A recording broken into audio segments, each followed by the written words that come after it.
Hi there, welcome back to Hoopsa. I've just got back from QPR v Ipswich Town, so I thought I'd make a video about the match, give my thoughts on how things went down. So QPR came into this match on the back of a 1-0 loss in the Carabao Cup on Wednesday night against Norwich, a late winner for Norwich deciding that match. But a win last week away at Cardiff, 2-1, Sinclair Armstrong scoring for the first time, had given a renewed confidence about the place, I think it's safe to say. The fact that we could actually win a football match was actually quite reassuring. Ipswich, of course, have started the season very well. They beat Stoke 2-0 on the first day of the season at home, and Sunderland 2-1 away last weekend. Obviously there's been a lot of press about Ipswich since last season. Can they do the double promotion? And so far they've started with 100% success. In fact, Ipswich haven't actually lost a league match since the 21st of January against Oxford United. So how did we line up? Well, the team stayed exactly the same as the Cardiff away lineup, except for Lyndon Dykes, who of course got injured against Norwich in the Cup on Wednesday. I really question why he got run out in that match, given A, that we didn't actually want to be in the Cup, and B, because we had a league match 3 days later. More surprisingly, Chris Willock came in to replace him, who according to Twitter was on his way to Middlesbrough earlier this week for £2 million. I have to say, I didn't really believe that someone was going to pay £2 million for a bloke that's not been able to play football for a year. Another notable inclusion was Ryan Colley, who also featured in the Cup on Wednesday, a really promising 18-year-old who I was quite happy to see on the bench today. So the first half started quite frantically. It was pretty high tempo, there was a lot of changes in possession. The most lively player I would have to say was Sinclair Armstrong. He was pressing Ipswich's defence and goalkeeper really well. As he loves to do, he put the keeper on his arse within the first 10 minutes. And it wasn't long before chances came for him too. On 12 minutes, Sinclair had a shot from the left-hand corner of the box that somehow hit both posts before bouncing out. Honestly, so unlucky. I don't know how that didn't go in. He had the keeper beat at the far post. It's just so unfortunate it didn't go over the line. He was causing Ipswich problems and continued to throughout the half. Unfortunately, once again, he couldn't beat the keeper from Smith's pass on the wing. I found Chris Willock was surprisingly involved in that first sort of 15-20 minutes. He was all over the pitch. He was being held constantly by Ipswich, and he was seeming to cause them a few problems because they were always having to grab his shirt. He was linking up quite nicely. He was looking quite lively. But I think the one shame is that Chair and Willock were sort of on the other side of each other. They've got to be linking up with one another, and I did find that the pair of them were both pretty isolated from Sinclair. He was really our main attacking threat, and I think he did miss having Dykes behind him to sort of soak up the ball,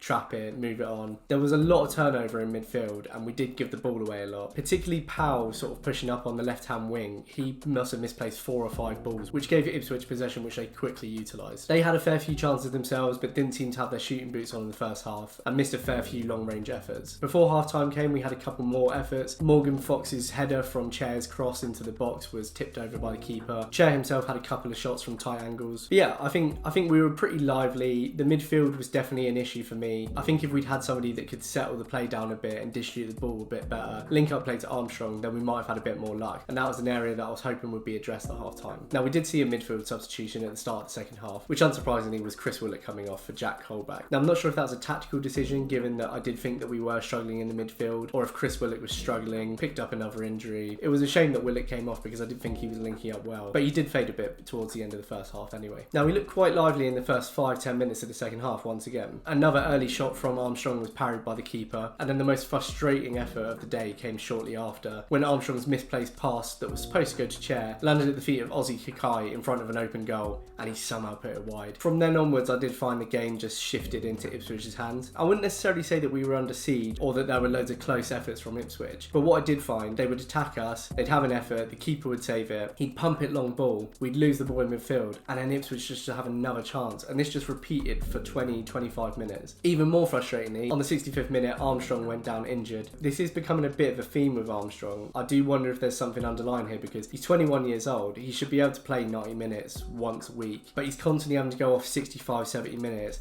I remember last season, Michael Beale made a fair few comments about the fact that he couldn't last a full game, and that still seems to be there. Obviously, he is a really big lad. I don't know if there's a weight issue there, or if it's a diet thing, but there's just something not quite right there. Hopefully, as we see him start more games, he's going to be able to build up that resilience, and I do have sympathy for him because he was running the attack by himself for a long period of the game, but his fitness management's got to get a lot better if we're going to rely on him this season. He was replaced by Ryan Colley, who I was really pleased to see get some time on the pitch, but unfortunately that did leave us without a striker. And again, I'll go back to the point about Dykes playing in the Cup on Wednesday. There is no chance that Ainsworth would have wanted us to progress to the next round, given that he knows that he's going to be fighting for survival this season. So why risk Dykes in the week and then have only one striker available for Ipswich, who then went off injured, leaving us with no forwards? Add to that the fact that Fieldall also went down on 67 minutes, who also played on Wednesday, and you have to question the decisions that are being made for that selection there. I can understand wanting to be competitive in the cup, not just completely throwing it, but the pair of them are really key to how we play. I think it was pretty naive once again of Ainsworth to actually risk those players. Field was replaced by Dixon Bonner, but unfortunately the game was running away from us by this point, and I didn't feel that the subs were able to have that much of an impact on the game. Colback looked quite lively, he was all over the place, he made a good couple of tackles, but we were so blunt in an attack that the ball just kept coming back to our goal, and inevitably Ipswich managed to convert a chance. Colback managed to block Connor Chaplin's first effort, but he finished the loose ball,